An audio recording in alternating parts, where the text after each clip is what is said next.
एंडुली पिठा करने देखो ये बिरी को धोईकी भल कि सफा ये आपण मैंने कहते ये किसी धला और चोपा लगा कौन पे ना जेहेतु ये एंडुली पिठाटी अष्टमी रे पूजा हम से किसी नुआ और पुराणा बिरी मिसेक मुझे नुआ जेहेतु कला रंग चोपा लगा सेटा चोपा धोई सारा बहुत किसी छाड़ला नहीं से मिसिकी रही जदि धला भी पूरा चोपा छड़ा जब नुआ पाँच भी करें मुझे जेहेतु मिलानी मिसिकी से नुआ पुराणा मिसेक कर चोपा लगी आपको मुझे कौन करी बाटीदेवी देखो चाउल को भल भाव बतुरे देती बतुरे सारापर भल भाव परिष्कार करके गोटे कना लुगा साहाଯ୍य सुखई देती सुखई सारापर आम ग्राइंडर करवा एंडुरी पिठा करने जो सामग्री नहीं चाउल और बिरी नहीं बाटी सारी देखो बिरी को बाटी सारी एमती रही बिरीटा को ग्राइंडर में बाटिली पानी देकर बाटी किंतु चाउल को मुझे आपको चाउल को मुझे कौन कर ग्राइंडिंग करी पानी देकी बाटिनी मुझे कौन कली ना प्रथम जो बतुरे थी ना चाउल लुगारे सुखई दी तापर ग्राइंडिंग कर चूना टाइप करदेली चूना टाइप कर कारण हूँ जदि आप शिଳରେ बाटुंट आण को शिଳରେ बाटुचे बिरी हो कि चाउल जो शिଳରେ बाटुथे तो आपण मैंने ठीक परिमाणर कौन हो ना एंडुरी पिठार आणटा ठीक परिमाण जमी रहा कथा रु जब ग्राइंडर करुँच कौन हम ना टी ग्राइंडर तो पानी नदेले चलबनी ना तो से कौन हो बिरीटा को मैंने पानी देकी बाटीदेवी चाउल को एपरी चूना करदेवे तो जी आम दरकार हम पानी आम जी एंडुरी पिठा तार मोटा अंश आम पिठार आणटा जी दरकार हम आम से अनुसार चूना पकेबा जदि आमको टे थिक लगुच मोटा लगुच तो कौन करे बेसी मोटा लगुच तो हल्का हल्का टे पानी देवा कारण एंडुरी पिठा तो बेसी पानी हेल्ले पिठो पिठाटी भल हेनी से चूना ही करदेवे चूना ही करदे जदि आप ग्राइंडर कर शिଳରେ बाटुंट तो चाउल बिरी मिसेक बाटी पारे देखो मुझे चूना करदे मुझे जगह चूना नहीं पिठो बिरी भी ये बाटिकी ये रखी गोटे जगह जी आवश्यक से चाउल ने केमती ने जदि आपने बिरी नौ 2 कप ने तो चाउल ने 4 कप चाउलर सब अधा ने कौन बिरी ने चाउल जी ने तार अधा बिरी ने जदि चाउल 8 कप नौ बिरी ने आप 4 कप देखो नहले जदि सामान हो भल से फुलबनी जदि चाउल भाग बेसी हो बिर भाग कम हो तो पिठा भी टाण लगे और नरम लगे देखो मुझे कौन करी ये जो चाउल चूना रखी धीरे धीरे पकईदेवी आस्ते आस्ते कौन करी गोलैबी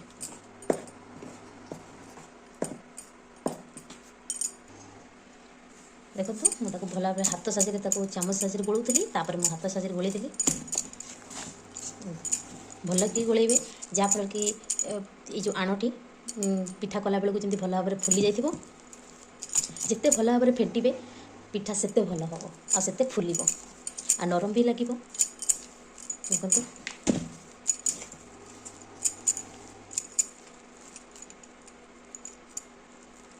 वीडियोटी को लाइक शेयर सब्सक्राइब करने को जमा भूलें जदि वीडियोटी भल लगी आप मैंने निश्चय कमेंट बॉक्स में कमेंट देकी कहे जदि किसी भूल थी ताको आम संशोधन कर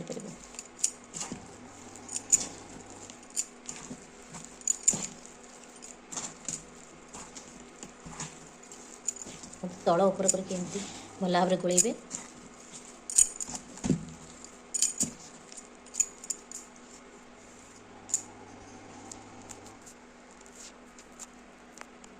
एंडुली पिठा पूर बनवाई ये नहीं किसी गुड़ नहीं गुड़ को एमती देखो चूना करदे ये गुजराती गुंड आ गोलमरीच गुंड नहीं नड़िया को करके नहीं कढ़ाई गरम करदे से कौन करी गुड़ को पकईकि गुड़टा को तरलैबी कढ़ाई गरम थिला लो फ्लेम करेंगे जमा हाई देखे गुड़ लगे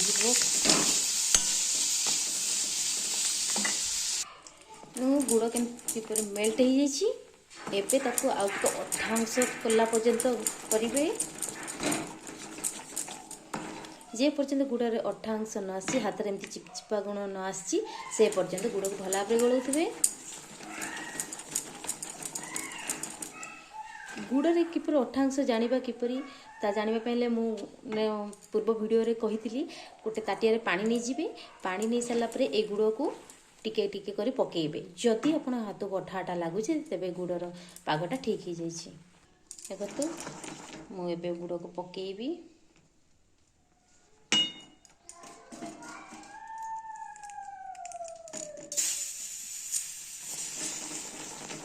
टिके हम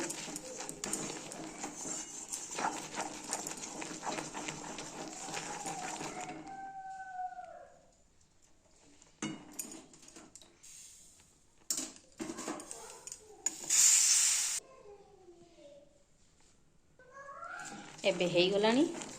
ଏବେ କ'ଣ କରିବି, ଯେଉଁ ଗୋଲମରିଚ ଗୁଣ୍ଡ ଗୁଜୁରାତି ଗୁଣ୍ଡ ରଖିଥିଲେ ତାକୁ ପକାଇଦେବି।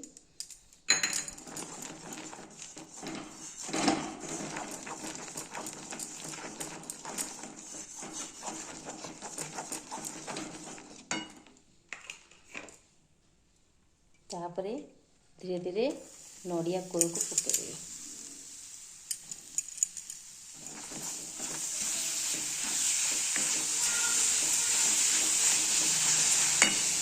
ଦେଖନ୍ତୁ ସବୁ ନଡ଼ିଆ ତକ ପକାଇ ସାରିଲି, ତାକୁ ଭଲ ଭାବରେ ଗୋଳେଇ ଦେଇଛି। କିନ୍ତୁ ଆଉ ଟିକେ ତାକୁ ଭଲ ଭାବରେ ଭାଜିବେ। କ'ଣ ପାଇଁ ନା ନଡ଼ିଆରେ ଯେଉଁ ପାଣି ଅଂଶ ଥାଏ ପକାଇ ସାରିଲା ପରେ ନଡ଼ିଆରୁ ପାଣି ବାହାରେ, ତ ସେଥିପାଇଁ କ'ଣ ହେଲେ ଟିକେ ପାଣିଚିଆ ରକମ ଦେଖାଯାଏ। ତାକୁ ଆଉ ଟିକେ ଭାଜିଦେଲା ପରେ ନଡ଼ିଆରେ ପାଣି ବାହାରି ଯେତେବେଳେ ମରିଯିବ, ପୁରଟି ଭଲ ଭାବରେ ଭଲ ବି ଦେଖାଯିବ। ଦେଖନ୍ତୁ ପୁର ହେଇଗଲା ଆମର। ଏବେ ଗ୍ୟାସ୍ ଫ୍ଲେମ୍କୁ ବନ୍ଦ କରିଦେଲି। ତାପରେ ଏବେ ପିଠା କରିବା। ଦେଖନ୍ତୁ କେତେ ସୁନ୍ଦର ଭାବରେ ପିଠୋଟି ଭଲ ଭାବରେ ଫୁଲି ଯାଇଛି। ଯଦି ପିଠା କରୁଛନ୍ତି ତା ପୂର୍ବଦିନ ରାତିରେ ଯଦି ବାଟିକି ରଖୁଛନ୍ତି ତାହେଲେ ପିଠାଟି ଭଲ ଭାବରେ ଫୁଲିବ। ସାଙ୍ଗେ ସାଙ୍ଗେ ବାଟିକି ପିଠା କଲେ କ'ଣ ହେବ ନା ପିଠା ତ ଭଲ ହେବ, ହେଲେ ଭଲ ଭାବରେ ଫୁଲିବନି। ଏତିକି ଦେଖନ୍ତୁ ବହଳିଆ କେମିତି ଅଛି। ତ ଆଉ ଟିକେ ପାଣି ଦେଇକି ତାକୁ ଗୋଳେଇବାକୁ ପଡ଼ିବ। ଯେତିକି ଆପଣମାନେ କରିବେ ସେତିକି ଅନୁସାରେ ବେଲାରେ ନେଇକି କରିବେ। ଏଥିରେ ଆଉ ଟିକେ ପାଣି ଦେବି। ତ ସେଥିରେ ଲୁଣ ଦେଇଦେଲି। ଲୁଣ ଆପଣଙ୍କ ସ୍ୱାଦ ଅନୁସାରେ ନେବେ। ତାକୁ ଭଲ ଭାବରେ ଗୋଳେଇ ଦେବେ। ଦେଖନ୍ତୁ ଏମିତି ରଖିବେ, ବେଶୀ ମୋଟା କରିବେନି କି ବେଶୀ ପତଳା କରିବେନି।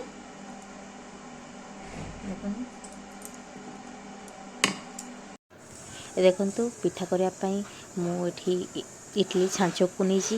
ଇଟିଲି ଛାଞ୍ଚରେ ପାଣି ଦେଇଥିଲି, ଆଉ ସେଥିରେ କିଛି କଦଳୀ ପତ୍ରକୁ କାଟିକି ପକାଇ ଦେଇଥିଲି, ତା'ର ବାସ୍ନା ଭଲ ହେବ। ଆଉ ସେଥିରେ ଦେଖନ୍ତୁ ଇଟିଲି ଛାଞ୍ଚର ଯେଉଁ ସଟକେସ୍କା ଯେଉଁ ରହିଛି ସେଗୁଡ଼ା ତାକୁ ମୁଁ ତା ଉପରେ ହଳଦୀ ପତ୍ର ଦେଇଦେଇଛି। ଦେଇ ସାରିଲା ପରେ ତାକୁ ଭଲ ଭାବରେ ଦେଖନ୍ତୁ ହଳଦୀ ପତ୍ର କିଛି ଫୁଟିବା ପାଇଁ ସେ ପାଣିଟାକୁ ଛାଡ଼ିଦେବି। ଏବେ ଦେଖନ୍ତୁ ହଳଦୀ ପତ୍ର ଯେଉଁ କାଟିକି ଛୋଟ ଛୋଟ କରିକି ନେଇଥିଲି ସେଥିରେ ପିଠଉ ଦେଇଦେଇଛି, ଆଉ ମଝିରେ ତା'ର ପୁର ରଖିଦେଉଛି। ସେ ପୁର ଉପରେ ଆଉ ଟିକେ ପିଠଉ ଦେଇଦେବି। ତାପରେ କ'ଣ କରିବେ ନା ଏ ପିଠାର ଯେଉଁ ପତ୍ରଟା ରଖିଥିଲା ଏମିତି ଗୋଟେ ହାତରେ ରଖିକି, ମୁଁ ଯେହେତୁ ଗୋଟେ ହାତରେ ମୋବାଇଲ୍ ଧରିଥିଲି ତ ସେଥିପାଇଁ ଗୋଟେ ହାତରେ କରିଥିଲି। ତ ଆପଣମାନେ କী କରିବେ, ଗୋଟେ ହାତରେ ପତ୍ର ଗୋଟେ ପଟ ଆଉ ଗୋଟେ ହାତରେ ଆଉ ଗୋଟେ ପଟ ଧରିକି ତାକୁ ଭାଙ୍ଗିକି ରଖିବେ। ଆଉ ପିଠାର ସାଇଜ୍ଟା ବହୁତ ଭଲ ଆସିବ। ଆଉ ପିଠାର ଆଣକୁ କେବେ ବି ଆପଣମାନେ କ'ଣ କରିବେ ନା ବେଶୀ ପାଣିଆ କରିବେନି। ଯଦି ପାଣିଆ କରୁଛନ୍ତି ନା ସେଟା କୌଣସି ପିଠା ତ ହେଇଯିବ, ପିଠାଟା ପକାଇ ସାରିଲା ପରେ ହେଇଯିବ, କିନ୍ତୁ କ'ଣ ନା ଆପଣମାନେ ଯେତେବେଳେ ଥୋଇବେ ନା ସେଟା ବୋଇଯିବ ଆଉ ଭଲ ପିଠା ହେବନି, ତା'ର ସେପ୍ ବି ଭଲ ଆସିବନି। ତ ପିଠାକୁ ସବୁବେଳେ ସଫ୍ଟ ଆଉ ଧୀରେକି କରିବେ। ଆଉ ପିଠାର ଆଣଟା ସବୁବେଳେ ହାଲକା ଥିକ୍ ହେବ, ବେଶୀ ପାଣିଆ କରିବେନି। ତାପରେ କ'ଣ ଢାଙ୍କୁଣିଟାକୁ ଢାଙ୍କି ଦେବେ। 10 ମିନିଟ୍ 10ରୁ 15 ମିନିଟ୍ ହେଇସାରିଲା ପରେ ଆପଣମାନେ କ'ଣ କରିବେ, ଢାଙ୍କୁଣିଟାକୁ କାଢ଼ିଦେବେ। କାଢ଼ି ସାରିଲା ପରେ ଆପଣମାନେ ଏବେ ଚେକ୍ କରିବେ, ହାତ ସାହାଯ୍ୟ ନେବେନି ଯେହେତୁ ତସଲା ଅଛି। ତ ଯେକୌଣସି ଗୋଟେ ଚିମଟା ଟାଇପ୍ର ହେଉ କିମ୍ବା ଗୋଟେ ଖଡ଼ିକା ହେଉ, ମୁଁ ଦେଖନ୍ତୁ ମୁଁ ଏମିତି ଚିମଟା ବ୍ୟବହାର କରୁଛି, ନହେଲେ ଖଡ଼ିକା ଖୋସଣି ବି ହେଉ, ଆପଣମାନେ ତାରି ସାହାଯ୍ୟରେ ପିଠାକୁ ଗୋଟେ ପ୍ଲେଟ୍କୁ କାଢ଼ିବେ। ଧୀରେ ଧୀରେ କରି କାଢ଼ିବେ, ନହେଲେ ପିଠା ଯେହେତୁ ସଫ୍ଟ ଥିବ ପିଠା ତ ପିଠା ଭାଙ୍ଗି ଯାଇପାରେ। ତ ଧୀରେ ଧୀରେ କରିକି ସବୁ କାଢ଼ିବେ। ଦେଖନ୍ତୁ ଆମର ଏବେ ପିଠାଟି ପ୍ରସ୍ତୁତ ହେଇଯାଇଛି।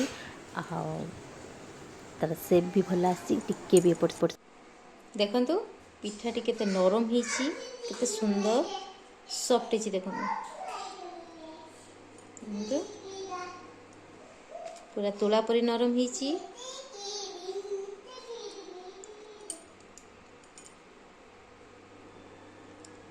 ରେସିପିଟି କେମିତି ଲାଗିଲା ନିଶ୍ଚୟ କମେଣ୍ଟ ବକ୍ସରେ କମେଣ୍ଟ ଦେଇକି ଜାଣିବେ, ବିଲକୁଲ ବି ଭୁଲିବେନି।